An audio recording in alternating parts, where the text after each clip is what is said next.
giving a shout out to Something else. something else, Daddy. This is Nakoma, Tala, Great Warrior Wolf, and you are listening to Something Else. I'm Tony Chini, and you're listening to Something Else. Hey everybody, it's Rich Palladino, the voice of New England, and you are listening to Something Else with Arya.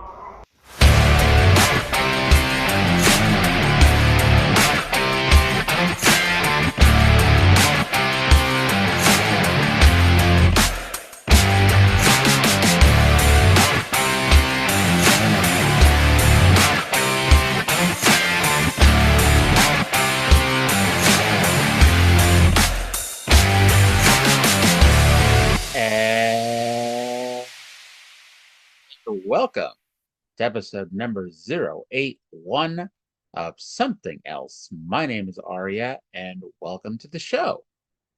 So today we're taking we're going in a different direction than usual.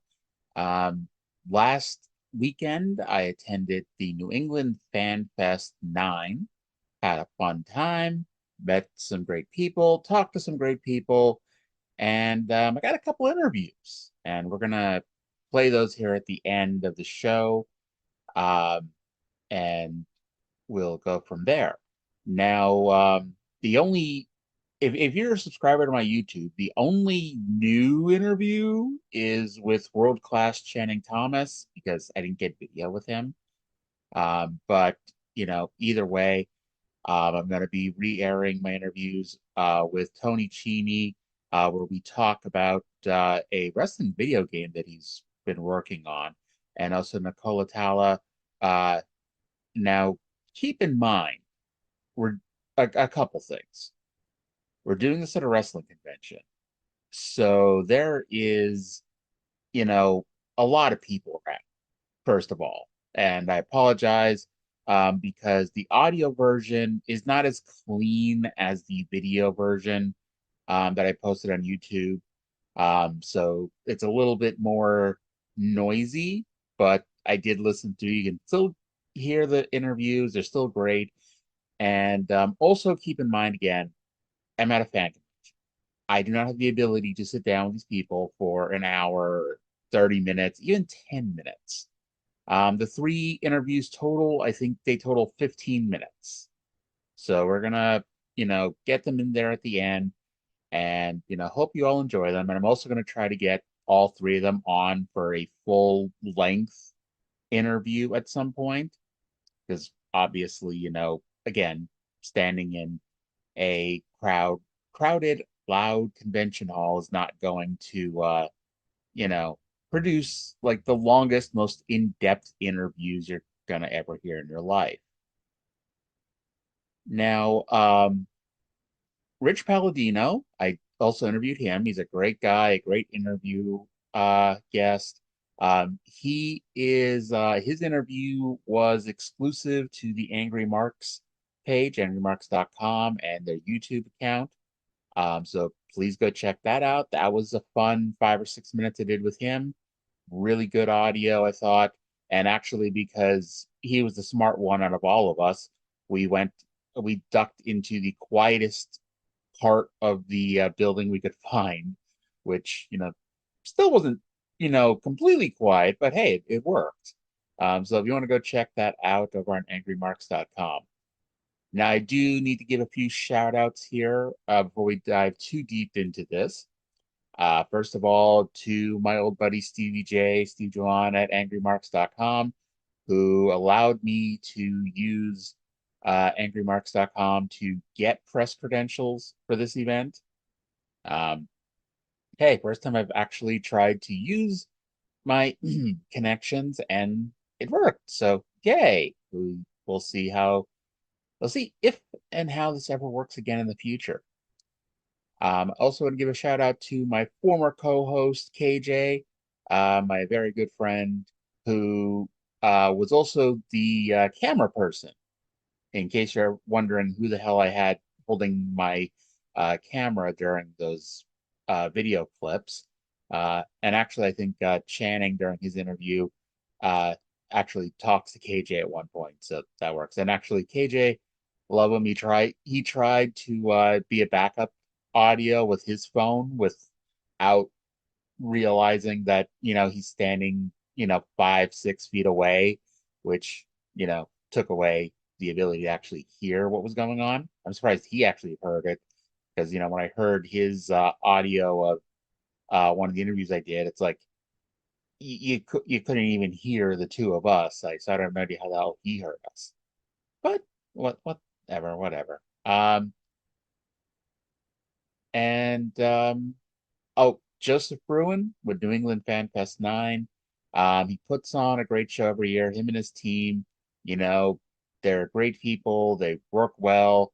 They work hard. And like I said, this has been going on for 9 years. And I mean, I don't want to jump the gun, but I'm confident there'll be a 10th one. And they do go all pretty well, saying all over New England. They go all over Massachusetts and Rhode Island. The first year that I went to it, it was in Fairhaven, Massachusetts. And that was also the year where they had a Mick Foley comedy show where Mick Foley called me a son of a bitch. Um, for to tell you that story quickly. So Mick Foley was doing his comedy show, and he starts telling a story about how one time he got in trouble in Scranton, Pennsylvania. And when he started mentioning Scranton, I wooed because I'm from the area originally. And he said, "Oh, are you from Scranton?" And I said, "No, I'm from Hazleton, which is, about 30, 45 minutes south of Scranton." And he got full of mock outrage and called me a son of a bitch. And like, sometimes I think the story itself doesn't sound as fun as me just saying Mick Foley called me a son of a bitch. Anyway, so now there's a lot of people I talked to and met that you will not hear on here. I did try so hard to get an interview with Kevin Sullivan, and he agreed to do it. Unfortunately, you know, there was never a time when Kevin wasn't, with somebody or he wasn't busy doing something. So it's like, and I'm not gonna, you know, be that kind of person who's just gonna harass the poor guy all day long. I wanted to ask him about, primetime Brian Lee, especially slaughtering him, on Smoky Mountain that we just talked about over on that show. I wanted to ask him about, just I don't say growing up in the wrestling business, but he spent a long ass time in wrestling. He spent 30 plus years in the wrestling business and, would just have been a fascinating person to talk to, even for 5 minutes. But, maybe some other time in the future, we'll see what we can do with that. Um, you heard Bill Alfonso at the start of the show. I wasn't able to get an interview, but he was nice enough to record that little shout out that he did that I played at the beginning. Uh, you know, he was a great guy. We were talking, for a while, about not even about well, we did talk a little about ECW, but we talked a lot about just driving with Giant Gonzalez because you know, that was one of his responsibilities. And he said he was doing it for 2 or 3 years, which, that's just insane. And when you think about it, it's like, because he was doing it in WCW too. And then, I don't know if that's how he got the job with the WWF, but, he jumped from WCW to WWF at around the same time that Giant Gonzalez, jumped. And, he was traveling with this guy and like they were good friends. And it's like, when you talk to him about it, it was kind of heartbreaking to listen to him talk about, El Gigante, Giant Gonzalez. And, you know, maybe one day we'll be able to get him on and hopefully told a lot of great stories. He was telling me stories about, wrestling Beulah. And I imagine it's nothing that you haven't heard a million times, but it was still fascinating to hear him talk about. And he didn't, and let's be honest, he wasn't going to dive deep into the behind the scenes ECW drama at the time when he wrestled Beulah, but he did basically say that he wouldn't be sitting here at that table doing these autograph sessions if he hadn't had that match with Beulah. And you could argue maybe otherwise because like he still was, you know, a fairly big name character in ECW in that 95, 96 range, but it's like he became more of a name managing Sabu and Rob Van Dam than he was managing Taz, in the interest of fairness. I also I met well, I say met Tony Atlas. I saw Tony Atlas for the second time. Now, I don't know if I ever told my original story of meeting Tony Atlas. However, I really learned to appreciate Tony Atlas this time. And I think anybody who's ever met Tony Atlas has a Tony Atlas story. And I told this story on the YouTube clip of the CM Punk video where he, from Starcast a few years ago before he was in AEW, he did one of those Starcast interview things. And he told a story about Tony Atlas and OVW, and I told my story in the comments. And it's every so often I'll get a new notification on YouTube because somebody else will like it or make a comment on it. So basically, Tony Atlas, the first time I met him was, I want to say it was Miami WrestleMania weekend, so 2012. And I was walking around, the convention that year, whatever it was called, because it's gone through a few different name changes over the years. And I was just, I don't even know, but I was walking around and I was walking by Tony's table and he starts talking to me, you know, and he's talking to me like, I'm his long lost best friend. And I was a little taken back about it, but I remember Tony says to me that he missed, he remembers when he used to wrestle me back in the day. And I'm trying to tell him that, I'm not a wrestler, Tony. I've always been a fan, but yeah. I was like, oh, just because you don't wrestle for Vince doesn't mean you're not a wrestler. That kind of thing. And it's like, I'm a big person. I think everyone has seen, by this point, you've at least seen a video of me, or at least have the option of seeing a video of me. So you know what I look like. I'm kind of, thick. I'm oval shaped, you know. But Tony told me to keep working at it, and it's weird because he did that 7 years before I ever got in the ring. Um, but so that was always my Tony Atlas story, that he confused me for somebody that he wrestled, back in the day. Then this past weekend, I saw Tony Atlas again, and of course, to me, that Tony Atlas story is a story that I tell people in the back of my head. Well, Tony, he didn't confuse me with somebody he ever wrestled, but Tony again treated me like I'm his long lost best friend that he's seeing for the first time in years. And he's just such a personable guy. And I kind of got it all of a sudden. It's like he talks to you like you're his long lost best friend. And he legitimately, like, especially this time, like, because he didn't tell me stories about how we used to wrestle back in the day, but he told me stories like he talked to me like him and I were the long lost best friends. And suddenly I understood, you know, the Tony Atlas convention, at least the Tony Atlas at a convention anyway. I don't know how he really is in real life. I don't have any of those stories. But he has a way of talking to you like, a normal person. You don't feel awestruck by being in the presence of Tony Atlas. You don't feel like, and maybe this is where it goes wrong, but you don't feel like you're talking to this giant superstar. You feel like you're talking to your buddy, down the street. And you're just talking to him about wrestling. You know, really nice person. And, yeah, I've got a Tony Atlas story that's kind of funny, but I also have a Tony Atlas story that's, just talk about what a nice person he is. And obviously, I don't have Tony Atlas audio, and sorry.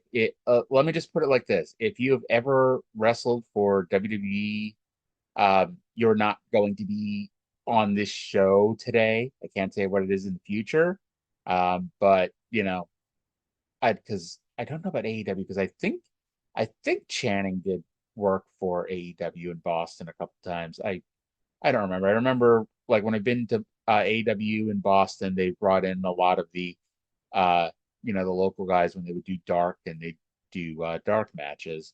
But I don't remember if Channing was one of them. But either way, um, but so no Tony Alice. Lillian Garcia. I finally met Lillian Garcia.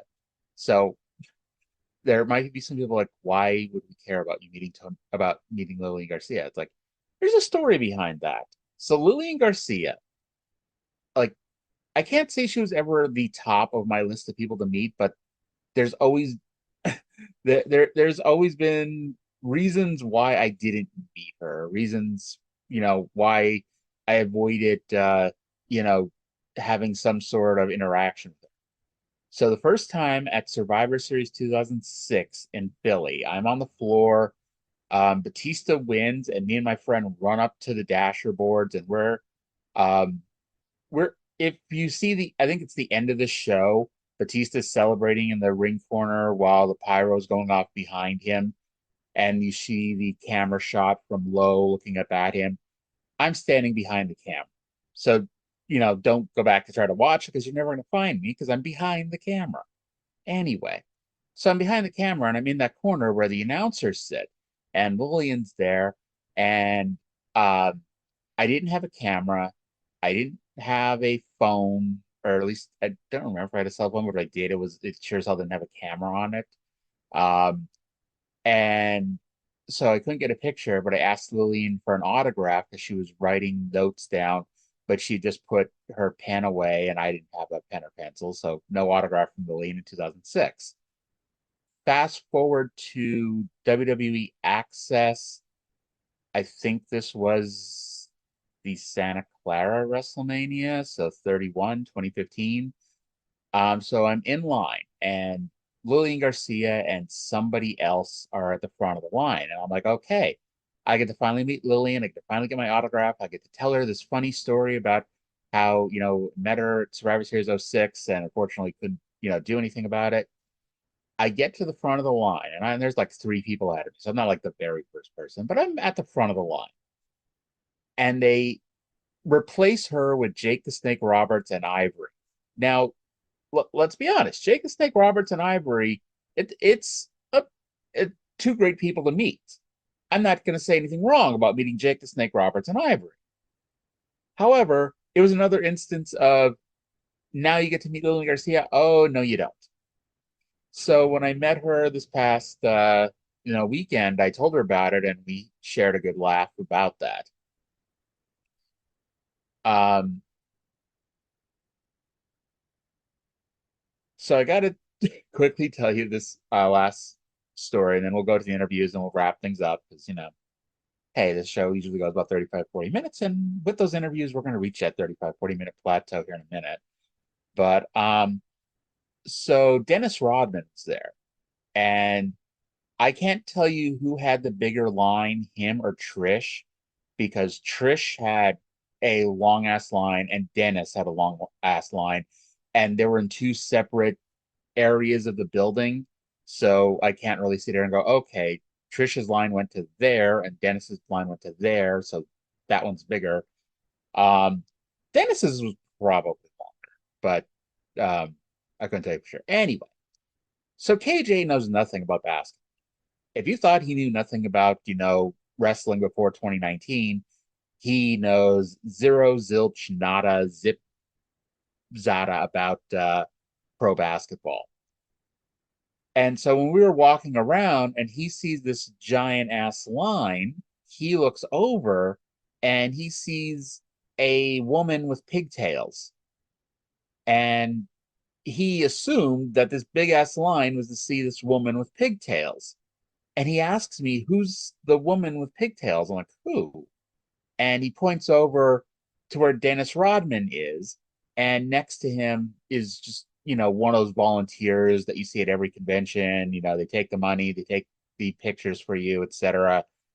And I'm looking at her, I'm like, I mean, it's not nobody, but that's just, a volunteer, somebody helping out at the convention. Like, who are they standing in line for? They're standing in line to see Dennis Rodman. He's that guy right there next to her in the, pigtails. And so I had a good laugh at my good buddy KJ's expense, not knowing who Dennis Rodman was. And I mean, hey, I guess if you're not a basketball fan, especially, fuck, I mean, Dennis Rodman hasn't played since what, 99, 2000. So I mean, if you're not a basketball fan, you're as young as KJ is because he was born in 95, 96, and your wrestling education began with Roman Reigns having dog food shoved in his face. It's understandable you don't know who the hell Dennis Rodman is, but hey, whatever. We had a good laugh.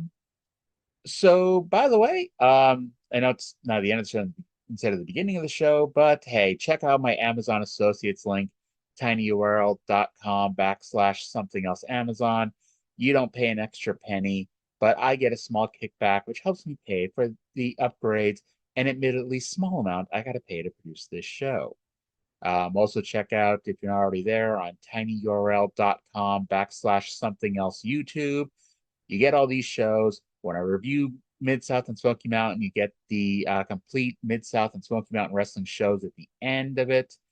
And, you also get the interview when I did it originally. You get that first interview with Tony Chini and Nakoma Tala.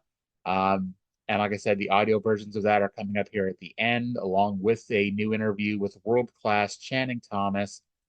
Again, I'm going to try to get all three on the show. At the very least, two of them, flat out said we got to do this some other time, in a full-length situation. And I'm sure I can get Channing on at some point because he's the only one who didn't say that. But check those out. And like I said, check out the Rich Palladino interview as well, because that was really good, I thought. Everybody's great. It's like, by the way, and it's like, I know a lot of these names, like, especially if you're not around New England, like, Channing Thomas, like, he gets around a lot, and I think he just started Major League Wrestling, and we talked about that as well. He is somebody who, I'm shocked he's not signed by, one of the big companies. I really am, because he's really good. He really is. And, like, he's one of those people where it's like, hey, in, 5 years when he's killing it on national television, I'm going to sit here and say, hey, go back into the archives into episode 81, and you get to listen to him, quote unquote, before he was famous. So that's going to wrap things up for me. No weird news of the week. I'm going to put the audio interviews at the end here. And then next week I'll be back with our Mid-South Wrestling report, unless, something weirdly strange happens between now and then. But I want to thank everybody for listening. Take care, and we'll talk to you again in 7 days. Arya Whitner with something else here at New England Fan Fest 9. I'm here with world-class Channing Thomas. Channing, how are you doing today? I am doing fantastic, Arya. I am at the New England Fan Fest. I woke up an hour later than I normally do, so I'm doing pretty good. I slept in today. I feel great, though. I was going to say, that's already a good day to get to sleep in a few minutes. Yeah, so a little bit longer than normal, but that's fine. So, a lot of people, especially in the Massachusetts area, know you, but for those who may not be familiar with you, can you tell people a little bit about you? Okay. My name is world-class Channing Thomas. I've been a professional wrestler for 7 years. I have traveled the world. I have wrestled in London. I'm wrestling in Germany in March. I wrestle in Canada. I go down to the South. But mostly, I represent the Northeast area. So. And if you're a promoter listening to this, I promise, he's freaking great. Yeah, look the part, act the part. I'm here in a suit right now at the Fan Fest, even though this is audio. I look great. Can you confirm that I look great? He looks very great. Confirmed. I can tell you it's the first time I've ever seen him in a suit, and I've seen him a lot, so I can tell you. So, how did you get started in pro wrestling? I trained at a little school called the Belltime Club. It's 15 minutes from my house. My first trainer was Bo Douglas and Toto Loco, Benny Jokes, and they taught me kind of like the old school mentality, and that's always stuck with me. And then as I progressed, I started going to other places such as the Top Rope Pro Wrestling Academy in Fall River under Ryan Waters. I trained with Ken Doan from at the Beyond Institute of Pro Wrestling, and now he's at Showcase Pro Wrestling, I believe. trained with Tom Santella at the Beyond Wrestling Institute. Yeah, so it's just trained a lot, traveled the road, did it kind of the old school mentality way. So, for a lot of people who are like, I want to get into pro wrestling, but a lot of it's just local shows, you are proof that you can start local and expand out, even in a day and age where everyone's getting signed everywhere. I guess, how did you get your name out there to now where you are going to Europe, where you are going to Germany and places of that nature? It was a lot of little things. It was a lot of making, just making the right sacrifices at the right time and taking my time and not kind of jumping in. So, taking my time and having patience with myself, because it happened organically. It didn't happen overnight. And it was a lot of hard work, and it was a lot of sacrifice, and it was a lot of driving to places. And that's like what I like to do. That's the travel about it. So, yeah, if you're ever first starting out, helping out at a local show is great, but if you want to really become a professional wrestler, you have to practice at being professional. You have to travel. You have to have great matches. You got to look the part. It's a whole all-encompassing thing. Now, who are some of your favorite guys to wrestle with? Alec Price is one of the best right now. Anthony Green, who's in Pro Wrestling Noah, he's great too. He's definitely one of the best, if not the best. JT Dunn is an incredible talent. Big Roof is an incredible talent. Yeah. I'm trying to think. Who else? Ichiban is fantastic. Number one. I hate that he wears a mask. I want to rip it off, but he's a pretty good talent. So, there's a lot of top competition around here. They say that it's mostly the ugly wrestlers who wear masks. So that's very true. And I've seen Ichiban without the mask. He's pretty ugly. Poor Ichiban. Now, do you have any, what are your long-term goals and aspirations? Do you want to be signed eventually with WWE or AEW, or just kind of, you're content doing what you're doing and making a name right now? I'm always trying to be the best that I can be, and I think having one goal of one place, although it's a good it's a good travel path, it's a good roadmap, I think that if you embody the whole identity of what it means to become a professional wrestler, you don't focus on the goal, you focus on the identity, and the identity will eventually take care of itself. The goals will take care of themselves. So now you mentioned traveling and getting your name out there. Would that be your best advice to aspiring pro wrestlers out there right now? If you want to make it to the next level, you gotta leave. You gotta leave home. It's scary. It's an uncomfortable thing, but it's what makes the difference. You show your act. I think that's Bill Alfonso. Yes, I think Bill Alfonso's doing a run in, although he's like 20 feet away. Oh man. Okay. All right. Yeah. If you want to be the best, you got to show the world you're the best. Indeed. Well, thank you so much for doing this. I'll let you get back to your table here. It was nice to see you again. No problem. Have a great rest of your day.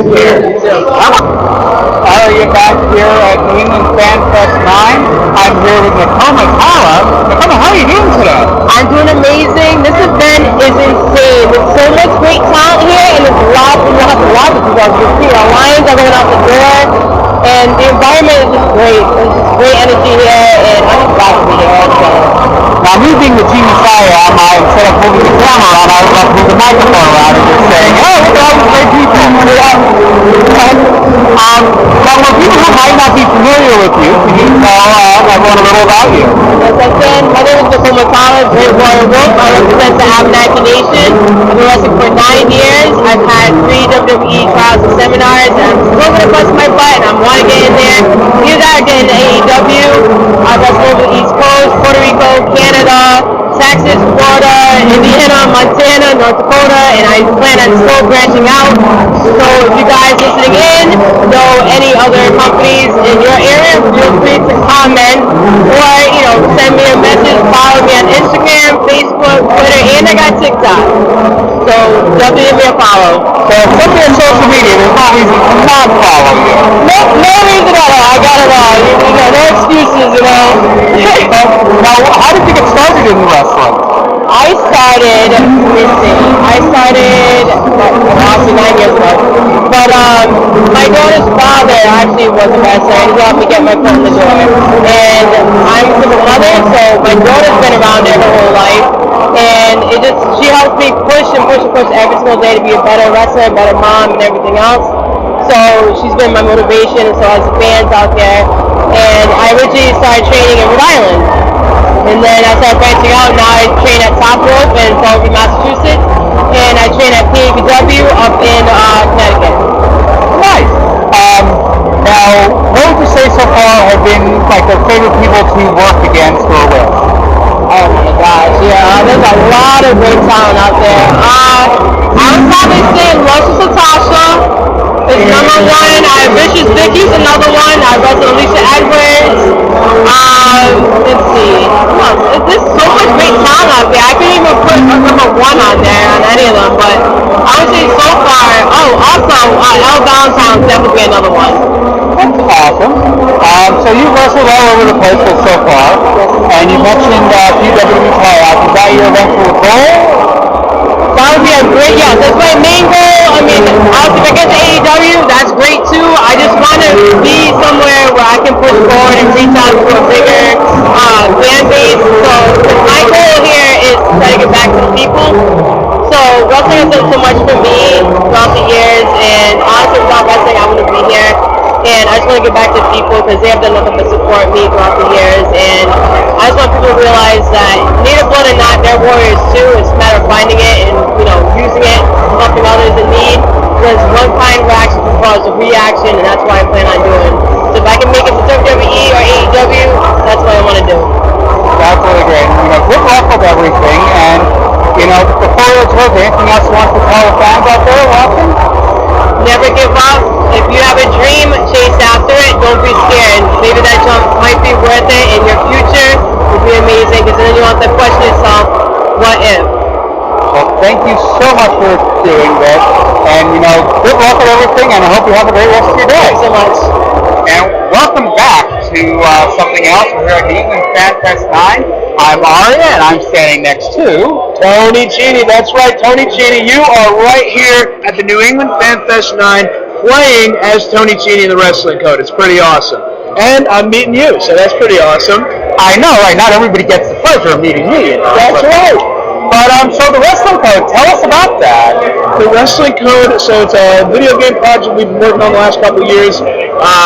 It's made by Virtual Basement. They helped with Ark Survival. They helped with Mean Green's Plastic Warfare. But now we're doing the Wrestling Code. So we have everybody pretty much, everybody that's able to doing their own motion capture, which is what makes this game very unique. So if you play this demo here, you're playing all the movements is everything that I did with motion capture. So like if you play as Rob Van Dam and you hit a frog splash, that's Rob Van Dam hitting that frog splash. That's not me trying to or anything like that. So we're trying to make the most authentic wrestling game possible is what we're doing. Now I'm not saying you probably can do an awesome 5-star frog splash, but I'd want to see Rob Van Dam doing it myself. Exactly, yeah. I mean, not to say I can't do these moves or whatever, but yeah, exactly. Nobody's going to do it like Rob Van Dam. Now you answered my next question is this just independent wrestlers mostly, or is this names that most people would know? Well, so it's both. People are going to get to know me because of this. I'm sure not a lot of people might know me out there. Hello, how are you? But yeah, I mean, this is a good way for independent wrestlers to get themselves out there. You got me, Nakoma, Tala. Who else is on there for trying to think. Zach Ruby's a part of it. All that. Those are independent wrestlers. But then we have people like Crowbar and Kurt Angle's going to be a part of it. DLC. We got Rob Van Dam, Diamond Dallas Page. So we got a mix of all types of stars. Ted Goods, who's sitting right next to me here, he's going to be in the game. That's awesome. Teddy's a great guy. So how did all this get started? Was it just the open public on, hey, I'd like to make a really cool wrestling game and be in it? Well, I'm actually not the developer. I'm actually only really the motion capture artist and one of the talents in the game. My story getting there is pretty cool. But really, I'm sure I could speak on behalf of the developer when I say it's really just a passion project. He's been making video games for over 15 years successfully. Like I said, he worked on Ark Survival, Mean Green's Plastic Warfare, which you can get on Switch. But yeah, and he always loved wrestling growing up, playing like No Mercy, Here Comes the Pain, all the great wrestling games, and decided, hey, I want to make my own wrestling game. So he started getting in touch with people, eventually got in touch with me, and I volunteered my services to do motion capture with some extra people, and eventually they invited me to come do Rob Van Dam and Kurt Angle, and then it just kind of ended up here. It's far up from there. And I played the game a little bit earlier. It is very in depth. It's a lot more than I think. Because they got the little thing here, and you can it's very good. And you said earlier that this is actually you. This isn't somebody motion capturing you for you. Exactly. All those movements that you saw were genuine. It's all me, 100%, in the suit, doing the climbing the ropes, running the ropes, walking, standing. I had to stand there for a couple minutes doing my thing, flipping my hair. It's pretty awesome, though. You know what I mean? And like I said before, it's humbling to be able to sit here and play as myself in front of all these people, have other people come up and try the game. It's just a great experience. Now, for those people who may not know you, can you tell a little bit about yourself and your wrestling experience so far? Absolutely, yeah. My name is Tony Chini. I'm from New Jersey. I was trained by 911 ECW Original and his son Big Vin. I've been traveling all over the place. Got to wrestle Tony Atlas, who's sitting over there. I might wrestle him again. You never know. Got to wrestle a whole bunch of cool people. Got to work on this game, which is amazing.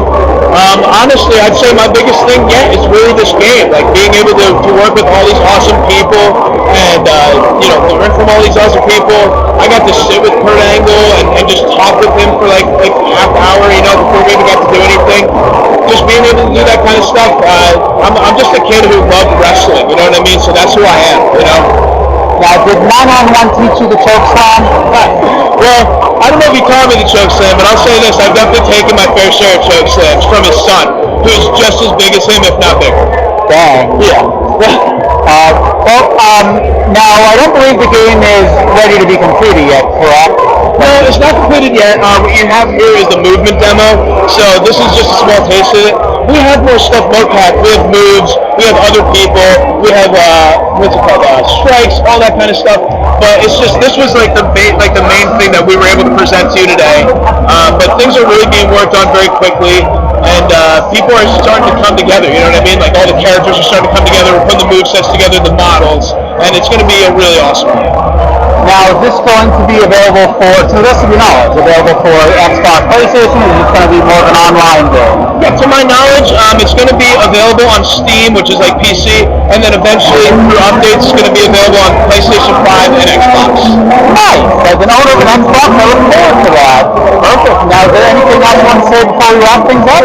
Well, if you're not following already, follow Virtual Basement on Instagram, Twitter, Facebook, and if you're not following me already, you can follow Tony Chini on Facebook, Instagram, Twitter, all over the place. Come check us out on YouTube. And hey, if you're here, if this is live, I don't know, come see me. Come play the game. If you see us at another convention, come play the game. Please. Probably we're not live, but I definitely recommend checking us out if you go to a wrestling convention. But thank you so much for taking part in this, and have a great rest of your day. Thank you. Thank you for interviewing us. I appreciate it. And if you're not following, you better follow. I'll find you.